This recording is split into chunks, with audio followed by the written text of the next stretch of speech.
ഈ അടുത്ത കാലത്തൊരു സ്ഥലത്ത് ഒരു പെൺകുട്ടി കൗൺസിലിങ്ങിന് പോയി. അവൾ കൗൺസിലിങ്ങിന് പോയിട്ട് ഈ കൗൺസിലറെ കണ്ടത് അവൾ പൊട്ടിക്കരയാന്ന് തുടങ്ങി. പൊട്ടിക്കരയാണ്.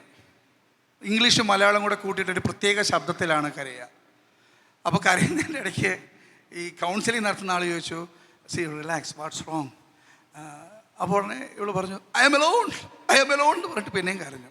അപ്പോൾ കൗൺസിലിംഗ് ചെയ്യുന്ന ആൾ ചോദിച്ചു, വീട്ടിൽ ആരൊക്കെയുണ്ട്? അപ്പോൾ ആ പെൺകുട്ടി പറഞ്ഞു, പപ്പാവുണ്ട്, ജാജിയുണ്ട്, മമ്മിയുണ്ട്, ചേട്ടനുണ്ട്, പിന്നെ വാവാവുണ്ട്. മലയാളിയാണ്, മലയാളം അറിയില്ലാത്തതുകൊണ്ടല്ല, എന്നാലും എന്തൊക്കെയോ ഒരു ഇൻഫ്ലുവൻസിൽ she is trying to pretend something, അങ്ങനെയൊക്കെ ചെയ്യുന്നു. അപ്പോൾ ഇത്രയും പേരുണ്ടായിട്ടും എന്താണ് ഈ കുട്ടി ഐ ആം എലോൺ എന്ന് പറഞ്ഞതെന്ന് കൗൺസിലർ ചിന്തിച്ചു. അപ്പോൾ അയാൾ ചോദിച്ചു, ഇത്രയും പേരൊക്കെ വീട്ടിലുണ്ടല്ലേ എന്ന് ചോദിച്ചു. അപ്പോൾ ഉടനെ പെൺകുട്ടി യു നോ എന്ന് ചോദിച്ചു. അപ്പോൾ ഉടനെ കൗൺസിലർ പറഞ്ഞു, ഐ ഡോണ്ട് നോ. അതെങ്ങനെ കൗൺസിലർ അറിയും? കുറച്ച് കഴിഞ്ഞ് ഇവൾ വീണ്ടും കരയുന്നതിൻ്റെ ഇടയ്ക്ക് യു നോ ലൈക്ക് എന്നൊക്കെ പറഞ്ഞു. അപ്പോഴും കൗൺസിലർ ചോദിച്ചു, ഹൗ ഡു ഐ നോ എന്ന് ചോദിച്ചു. എന്നിട്ട് അദ്ദേഹം വീണ്ടും ചോദിച്ചു, പറയൂ, വാട്ട്സ് റോങ്, എന്താണ് ശരിക്കുള്ള പ്രശ്നം? അപ്പോൾ അവൾ പറഞ്ഞു, ലാസ്റ്റ് വീക്കിൽ എൻ്റെ ബർത്ത്ഡേ ആയിരുന്നു. ലാസ്റ്റ് വീക്കിൽ എന്തായിരുന്നു? ബർത്ത്ഡേ. ഓക്കെ, അത് പേരൻസ് പറയുമ്പോൾ എങ്ങനെ പറയും? ബർത്ത്ഡേ.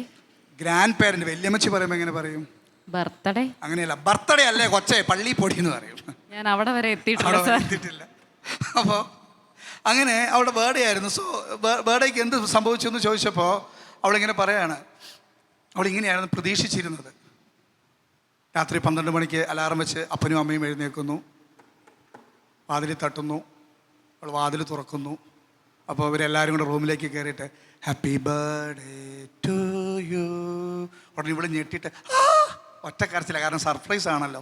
ആ ഞെട്ടി നിൽക്കുന്ന സമയത്താണ് വാവാവുണ്ട്, അവന് ഇങ്ങനെ ബബിൾസ് എടുത്തിട്ട് ഇങ്ങനെ ഊതുവാണ്, റൂം നിറച്ച് ബബിൾസ്. അപ്പോൾ ചേട്ടാനുണ്ട്, അവൻ്റെ ഐഫോൺ എടുത്ത് അത് ഷൂട്ട് ചെയ്യുന്നു. എന്നിട്ട് അവർ സ്റ്റോറി ചെയ്യുന്നു, അവിടെ ഇവിടേക്ക് ഇടുന്നു. ഒരു 250K ലൈക്ക് കിട്ടുന്നു. ഇതാണ് അവൾ വിചാരിച്ചത്. വെരി അൺഫോർച്ചുനേറ്റ്ലി അവളുടെ ബർത്ത്ഡേ ആണെന്നുള്ള കാര്യം എല്ലാവരും മറന്നുപോയി. രാവിലെ എഴുന്നേറ്റപ്പോൾ ആ വെല്ലുമിച്ച് പറഞ്ഞു, ബർത്ത്ഡേ അല്ലേ കൊച്ചേ, പള്ളി പൊടി എന്ന് പറഞ്ഞു. അപ്പോൾ ആകെ സങ്കടമായി. അവൾ വിഷമിച്ചിരിക്കുമ്പോൾ അവൾക്ക് ഒരു ഫോൺ കോൾ വരികയാണ്. ഒരു ഫോൺ കോൾ വന്നിട്ട് അവനിങ്ങനെ ചോദിക്കുകയാണ്, ആരും ബർത്ത്ഡേ സെലിബ്രേറ്റ് ചെയ്തില്ല അല്ലേ? ഇല്ലടാ, ആരും സെലിബ്രേറ്റ് ചെയ്തില്ല. അവൻ ചോദിച്ചു, വിനു? ഇല്ല, അവനും വിളിച്ചില്ല. Don't worry, we are going to celebrate your birthday today evening എന്നൊക്കെ പറഞ്ഞ് ആശ്വസിപ്പിച്ചു. ആശ്വസിപ്പിച്ച ആളാണ് അവളുടെ ബെസ്റ്റി. മനസ്സിലായോ? അതാണ് ബെസ്റ്റി. അങ്ങനെ ബെസ്റ്റി കൂട്ടപ്പൻ ആശ്വസിപ്പിച്ചപ്പോൾ അവൾക്കാകെ ബെസ്റ്റിയോട് സ്നേഹമായി, എല്ലാം കൊള്ളാം. അങ്ങനെ അവളെ ഇങ്ങനെ ബെസ്റ്റി ആശ്വസിപ്പിച്ചുകൊണ്ടിരിക്കുന്നതിൻ്റെ ഇടയ്ക്ക് അവളുടെ കണ്ണ് നിറഞ്ഞ് ഇങ്ങനെ ഒഴുകിക്കൊണ്ടിരിക്കുക. ബർത്ത്ഡേ സ്പോയിലായില്ലേ ഇല്ല ഇരിക്കുക. ആ സമയത്താണ് അവളുടെ ആൻറ്റി വീട്ടിലേക്ക് വരുന്നത്. എല്ലാ വീടുകളിലും നന്മയും തിന്മയും കൊണ്ടുവരുന്നൊരു പ്രത്യേക ജീവിയാണ് ആൻറ്റി എന്ന് പറയേണ്ടി വരും. പിള്ളേർ തന്നെ പറയുന്നതാണ് കേട്ടോ. ആൻറ്റി വന്നിട്ട് കണ്ടുപിടിച്ചു കുട്ടിക്ക് ഡിപ്രഷനാണ്.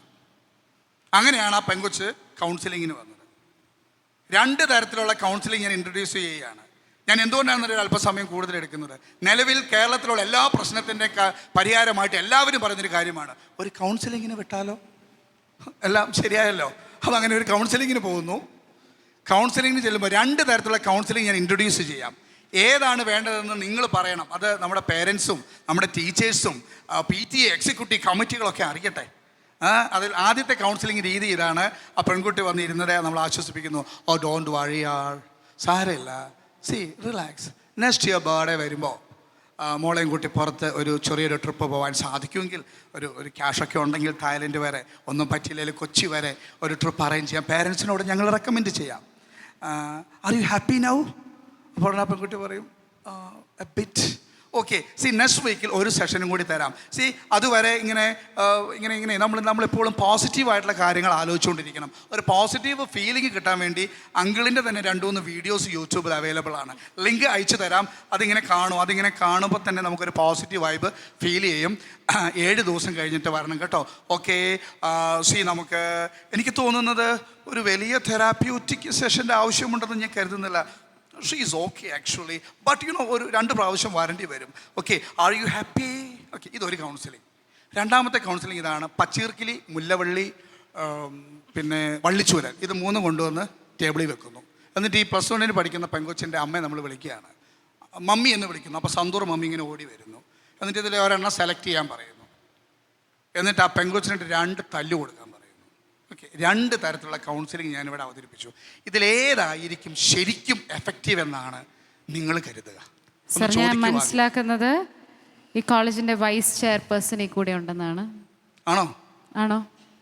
യെസ്. എൻ്റെ ചെയർപേഴ്സൺ ആണോ? ആഹാ, ചെയർപേഴ്സൺ ആണോ വൈസ് ചെയർപേഴ്സൺ ആണോ? Vice chairperson. മൈക്ക് ഒന്ന് കൊടുക്കൂ.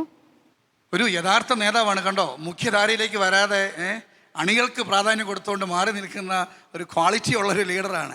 എന്താണ് അദ്ദേഹത്തിന്റെ പേര്? എൻ്റെ കുട്ടികളെ വളർത്തുക എന്നുള്ളതാണ് എൻ്റെ എഫിഷ്യന്റ് ലീഡറുടെ. പറയൂ ചെയർപേഴ്സൺ. പേര് പറഞ്ഞിട്ട് തുടങ്ങിക്കോളൂ. എൻ്റെ പേര് ജൂന മരിയ ഷാജി. സാറ് പറഞ്ഞത്, സാർ 2 രീതിയിലുള്ള കൗൺസിലിംഗ് പറഞ്ഞു, ശ്രദ്ധിച്ചായിരുന്നെന്ന് ഞാൻ വിചാരിക്കുന്നു. സോ അതിൽ ഏതായിരിക്കും കൂടുതൽ എഫക്റ്റീവ് ആകുക എന്നാണ്? അടിച്ചു വളർത്തേണ്ടതല്ലല്ലോ. കുഴപ്പമില്ല, അഭിപ്രായം ചോദിച്ചുള്ളൂ. അടിച്ചു വളർത്തേണ്ടതല്ല, ഫൈൻ. പിന്നെ പറഞ്ഞ് മനസ്സിലാക്കി തെറ്റുകൾ തിരുത്തുന്നതിലാണ് ഞാൻ യോജിക്കുന്നത്. ഓക്കെ. പണ്ടുള്ള കാലത്താണ് ഒന്നും കൂടി കുട്ടികളെ തല്ലി ശിക്ഷണം കൊടുത്ത് വളർത്തുന്ന രീതി. ഇക്കാലത്ത് അധികവും പാരൻസ് ഒപ്പം ഇരുന്ന് സംസാരിച്ചാണ് ഒത്തിരിയേറെ പ്രശ്നങ്ങൾ സോൾവ് ചെയ്ത് കൊടുക്കുന്നത്. ഇപ്പം ഞാൻ ഭാവിയിൽ ഒരു അമ്മയായി കഴിയുമ്പോഴും ഞാൻ എൻ്റെ മക്കളെ തല്ലിയിട്ടല്ല ഒരു കാര്യം പറഞ്ഞ് മനസ്സിലാക്കി കൊടുക്കാൻ പോകുന്നത്. പകരം പറഞ്ഞ് മനസ്സിലാക്കി അവരോട് കൂടി ഇരുന്ന് സംസാരിച്ചിട്ടാണ് എൻ്റെ മക്കളുടെ തെറ്റുകൾ ഞാൻ സോൾവ് ചെയ്ത് കൊടുക്കുന്നുള്ള ഒരു മെൻറ്റാലിറ്റിയാണ് എൻ്റെത്. നമുക്ക് ജുമനയിൽ നിന്ന് എൻ്റെ നേരെയുള്ള പയ്യൻ്റെ അടുത്തേക്ക് വാട്സപ്പ്. ജുമന പറഞ്ഞപ്പോൾ അവനൊരു ചെറിയ ചിരി ചിരിച്ചു അവിടെ ഇരുന്ന്. എന്താ നിൻ്റെ ഒരു അഭിപ്രായം? തല്ലി വളർത്തണോ അതോ സ്നേഹപൂർവ്വം ഇങ്ങനെ കൊഞ്ചിച്ച് എന്താ ചെയ്യണ്ടേ? ശിക്ഷണം കൊടുക്കേണ്ടടുത്ത് ശിക്ഷണം കൊടുക്കണം. കാരണം ഇപ്പം പണ്ടത്തെ കാലത്താണെങ്കിൽ വീട്ടിൽ 5-6 മക്കളുള്ള വീട്ടിലൊക്കെ ആണെങ്കിൽ ചേട്ടനെ തൊട്ട് എല്ലാവർക്കും പേടിയാണ്, അനിയന്മാർക്കെല്ലാം ചേട്ടന്മാരെ പേടിയാണ്. അതുപോലെ തന്നെ നമ്മൾ പറയുകയാണെങ്കിൽ ഒരാങ്ങളെയുള്ള വീട്ടിൽ ഒരു പെങ്ങളിനെ കുറിച്ച് നമ്മൾ ഇപ്പോഴാണെങ്കിൽ പോലും നമ്മൾ കേൾക്കുകയാണെങ്കിലും കുറച്ചുകൂടെ ചേട്ടന്മാരെ പേടിയുള്ള പെങ്ങളുമാരെ നമ്മൾ നോക്കുകയാണെങ്കിൽ തെറ്റിലോട്ടൊന്നും പോകാതെ വയലൻസിലോട്ടൊന്നും പോകാതിരിക്കും. പക്ഷേ സൗഹൃദമാകേണ്ടടുത്ത് സൗഹൃദമാകണം. പക്ഷേ ഇപ്പം എൻ്റെ അനിയത്തെക്കുറിച്ച് ഞാൻ പറയാം. അവൾക്ക് ഇപ്പം ഞാനിവിടെ ആണെങ്കിലും അവൾക്ക് വെളിയിൽ കൂട്ടുകാരൻ്റെ കൂടെയോ അല്ലെങ്കിൽ അങ്ങനെ എന്തെങ്കിലും ഒരു പോക്ക് പോയാൽ അവൾക്കറിയാം, ഞാനറിയും, അവളുടെ ചേട്ടൻ അറിയുന്നുള്ളൊരു പേടിയുണ്ട്, അല്ലെങ്കിൽ അവളുടെ മാതാപിതാക്കൾ അറിയുന്നുള്ളൊരു പേടിയുണ്ട്. പക്ഷെ ആ പേടി വേണം.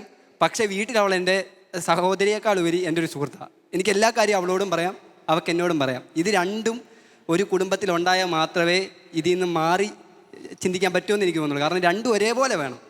ഒന്നൊന്നിനേക്കാൾ മേളിൽ പോയാൽ ഇപ്പം ഓവറായിട്ട് നമ്മൾ ശിക്ഷണം കൊടുത്താൽ കാര്യം ഉണ്ടാവുമെന്ന് എനിക്ക് തോന്നുന്നില്ല. കാരണം നമ്മളെ പേടിച്ചിട്ട് ഒരു പരിധി കഴിഞ്ഞാൽ നമ്മൾ ചിന്തിക്കും, ആ പറയുന്നത് കേൾക്കേണ്ട ആവശ്യമില്ല, എന്നെ ചുമ്മാ എപ്പോഴും കുറ്റം പറയത്തുള്ളൂ എന്ന് പറയും. പക്ഷേ അവിടെ സൗഹൃദം കൂടി ഉണ്ടെങ്കിൽ നമ്മൾ പറയുന്നത് കാര്യമുണ്ട് എന്ന് അവർക്ക് മനസ്സിലാവും.